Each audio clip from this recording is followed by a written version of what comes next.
Hey, Daryl at Only One Truth. I want to talk briefly about the end times. We struggle with that as humans. We struggle to understand what that means. As Christians, the unsaved population has no idea. They think that they are controlling, in spite of the fact that we have history. And you can go back, like I like to do a lot of times, 2,800 years ago, and see the Assyrians in charge. And they didn't know there was a God.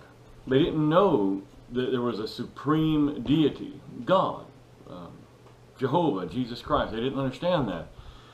So they did everything they could do, but not knowing that God had already decided that Babylon would overthrow them. Then the Babylonians are in charge, and they didn't understand that God would overthrow them with the Medo-Persian Empire. They didn't understand that.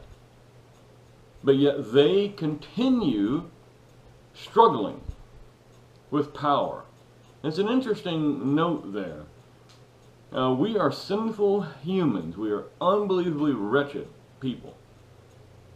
We don't have the capacity to run this planet. We don't. We think we do, but we don't. So when we try, we constantly mess it up. And we also mess it up because it's not our plan. It's God's plan. It's God's planet. It's His organization. It's not ours. We can't rectify it, to use an electrical term. We can't make it into something that it isn't. So the Medo-Persian Empire comes and they have their time. Then Alexander comes, Greece, they have their time. Then Rome has their time. Then Christ comes. The whole process starts all over again, or outside of Christ simply ignored that Christ had came and simply went on. And we see, for example, in Europe, we see around 600 years after Christ, we have a Slavic tribe, the Serbians, settle. They quickly replaced the Byzantines. 600 years later, they're having a war with the Ottoman Turks, with King Stefan Dusan. They lose. Then another 600-700 years, they kill the Austro-Hungarian heir to the throne, help leading to World War I. These are just events happening in little parts of the world, all over the world, by humans who think they have a way to control this planet, and they don't. We cannot succeed at that. It doesn't belong to us. And you would think these world leaders, even the ones we have today, our president, all over the world, these people, these unsaved people who are struggling to control us, you would think they would look back at history and see this pattern that I see so clearly and say, what in the world are we doing? We're just fish in a fish tank. You can't control it. So today, you know, we have the G8 or whatever they are up to now, and we have all these words they're trying to use, globalization, the global community, because with technology, we are able to sort of become global, if you will. But where did the technology come from? If you go back 150, 200 years ago, other than steam power and railroads, if a man wanted to go somewhere, from that time back for thousands of years, it was horse and buggy, a boat. If you wanted to see in the dark, it was a candle or an oil lamp as that developed. But it stayed the same. It stayed the same until, as the Bible says, the fullness of time, or the fullness of God's time had come. Because God created this world, put Adam and Eve in it. He allowed sin to come in, as we've read here in Romans, to fulfill His plan. Because He's in control, He can do what He wants to do. And He let the world go on sinful for a while, destroyed it with the flood, restarted it with Noah, but didn't deal with the sin issue, because He wasn't trying to deal with it at that time. A couple hundred years later, we get Abraham, we get the Jewish nation going on for 1,600 years or so until Christ. And Christ comes, He brings redemption, salvation from the law. And notice that what Christ brings is not relief from these idiots that are running around like rabid dogs, desperately trying to control the planet. They have no idea. No more than a rabid dog would have any idea of what he's doing. All they are doing today is as a sinner person, as a person that is contaminated with the Adamic nature, and having presumed power or technology, they are losing their minds in dealing with it. They are losing their minds. It's like trying to teach a dog to cook. You can't teach a dog to cook. You can't. No matter how hard you try, you can't. And that's what humans are dealing with now. They have this perceived power that is beyond the human. They have a perceived knowledge that is beyond human knowledge. We don't have it. We weren't given it. We're not able to understand. But God's plan is going forward, and the Bible tells us that God's plan is going forward. We read this in Revelation. We read it in Daniel, that an Antichrist character will come, and that he will cause everyone, and I love this line, everybody, rich, poor, free, slave, small, great. So the very wealthiest people on the planet who think they're the most powerful, no, they're going to bend the knee to this guy and get a mark on their right hand or forehead so they can buy, sell, or trade, and without which they cannot buy, sell, or trade. So from the richest to the poorest, to black, white, whoever you are, unless you have been saved by Jesus Christ and can read that it's going to happen, because Jesus said, I tell you it's coming, so you will know. So if we read this and we're here at that time, God help us, but if we're here at that time, we're going to do what he says in Matthew 24. He says, he quotes Daniel. He says, when you see the abomination, run like heck, he says, because Jesus is not saying, I'm going to come and get you right then. He's saying, run. Trouble is coming. You can't receive the mark, so run. Flee, he tells them. That's what Christians are going to have to do. So God's plan is going. God is going to bring an Antichrist character in, who they're pretty much going to believe is Jesus Christ. But along with that, a lot of technology to map and control every human on the planet, financially, private, your private lives, your computer lives, where you work, everything that you buy, sell, or trade will be controlled by this person who will be using technology. Now, the technology has to grow in mankind. For a while it does. It has to grow in mankind. You have to teach the dog to cook. And in this case, the dog is actually learning to cook, but is fumbling it. In that analogy, mankind has been given this technology, and instead of becoming better, we are becoming worse. I'm not necessarily a fan of John Lennon, the Beatles guy, but I kind of like his song. What if there were no more wars? What if we all loved it? But we can't. Because God overall, God has a plan. This is going to happen, period. Doesn't matter what man says. Makes no difference. But man, as a sinful entity, as a weed in your backyard, is dealing with this technology. As fish in a fish tank. He's dealing with this technology and he has no idea how to deal with it. So the outgrowth of that is more destruction, more sin. Look back 2,000 years ago. Look back 2,700 years ago. Where did these people control? They were the, he was King of Kings and Lord of Lords. He controlled the whole world. But it was just that little spit of the world they were in right there. Assyria, Middle East. It wasn't America, the landmass of America or Germany. It wasn't that. It was just that little part of the known world. But now it's the entire planet. So it's the same people. It's the same people then. It's just now they have the technology to do it all, and they're struggling with it. So we see things like I was watching today where, our presidents and other presidents have developed this ISIS organization to do what they want. But they don't understand there's a God who's already said, I'm going to do what I want, and you got no choice. But what they want is absolute power. The same as man has always wanted, but has never been able to achieve. Now the technology is here. Man probably could achieve it if he were left to his own. But it would amount to unbelievable devastation. Unbelievable. There'd be no peace at all, and there will be no peace with man. So as we see these things developing, remember, they are all heading toward the end times. Remember that. Man has to have technology.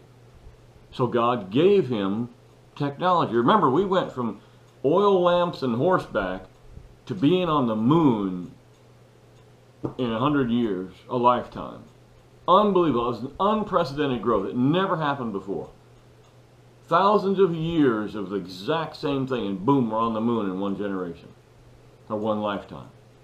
That's because God gave mankind the intelligence to move toward what is in the back of this book, and what is in Daniel, and what is in Matthew 24, and I think Mark 13, the plan of God. But remember, what we see, all of this, him stabbing him in the back, and this guy getting assassinated, oh no, he killed himself, you know, we're going to investigate this, and we see our Senate and Republicans investigating. They're never going to get to the end of anything because we're sinful. All we are doing is struggling with what we cannot understand. In this case, technology. We're struggling with it. You're teaching a dog to cook. What are you going to have if you do that? You're going to have a house fire. Because a dog doesn't understand beyond the simple thing you taught him to do. I love that commercial where the dog gets the pizza and sets the house on fire. That's just a simple example, but if you could teach a dog to cook, there's so many more things that cannot fit into the dog's brain to understand. You burn your house down. That's what mankind is doing.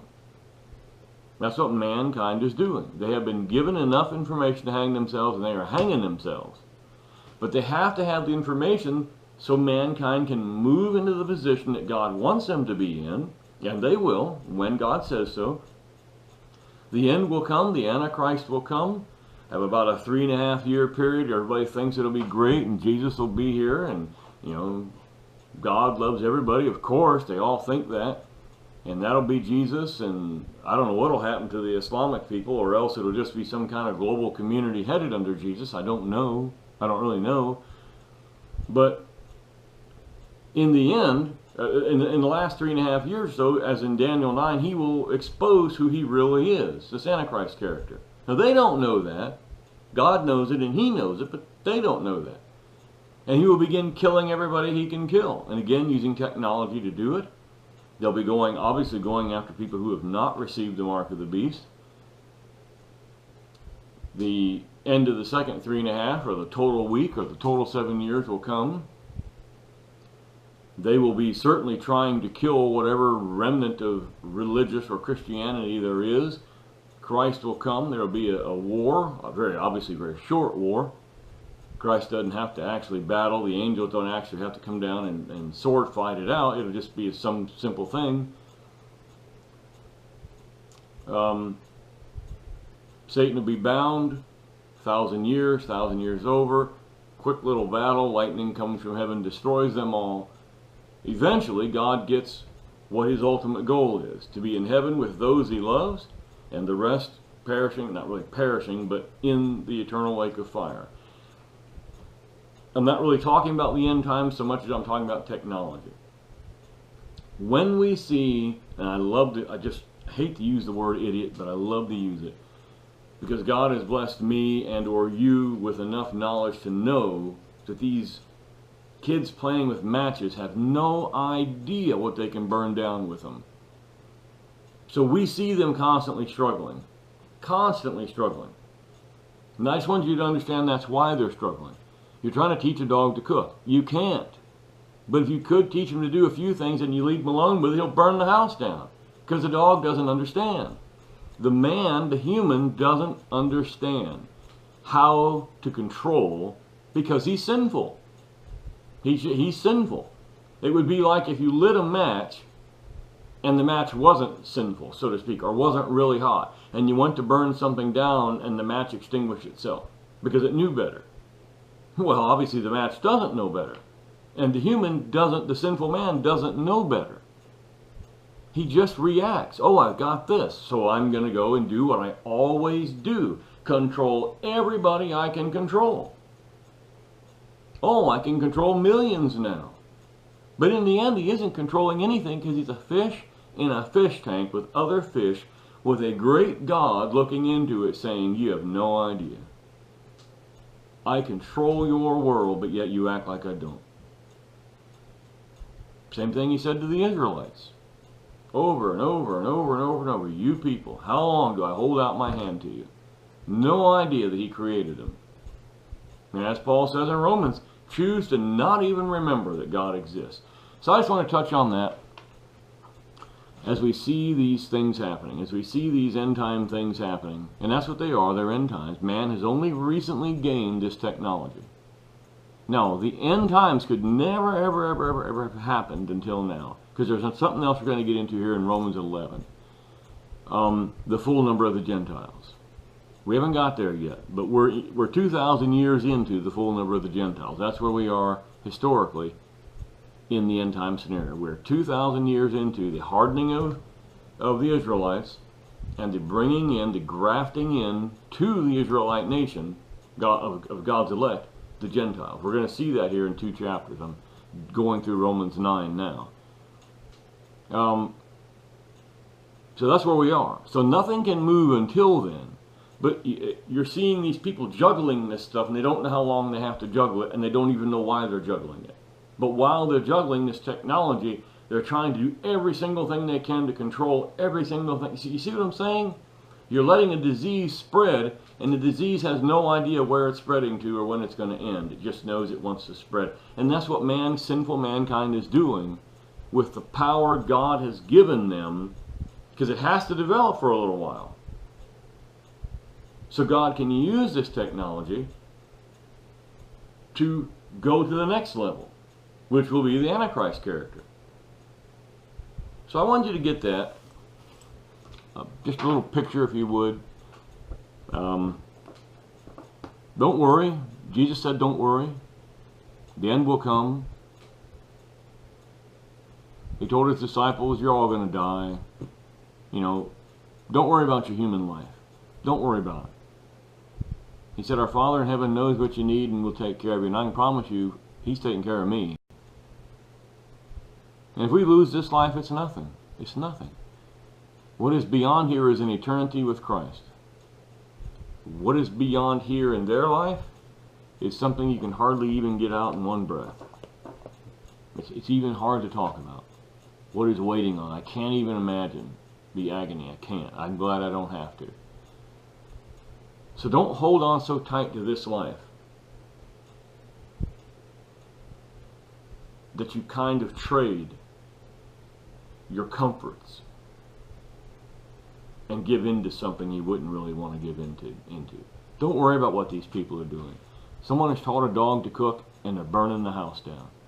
They got no idea what they're doing with this technology. And every time the technology gets a little greater, they extend a little further. They want to do something a little bit more.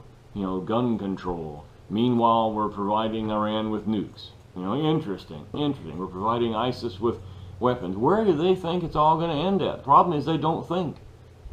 You got a dozen dogs cooking a dozen meals in a dozen houses, and they're all going to burn down. What a sad analogy we are. What a pitiful people we humans are. And God has given us enough technology to strangle, and that's what we're doing. Yet one fish has jumped out of another tank into the other tank, and he's splashing all the water out of the other tank so he can strangle these people, not realizing that when the water gets so low, he can't jump back himself. That's how pitiful we are. So God has given us enough technology to allow it to grow, so his end time can happen. We are simply dealing with it, and we are messing it all up, because that's all we can do. That's the very, very best a human can do. I simply wanted to touch on that. I have to run, unfortunately. This is just simply a little video in between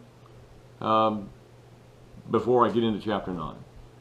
Thank you very much. This is Daryl at Only One Truth. Sincerely, God bless you, and serve him anywhere and any way that you can.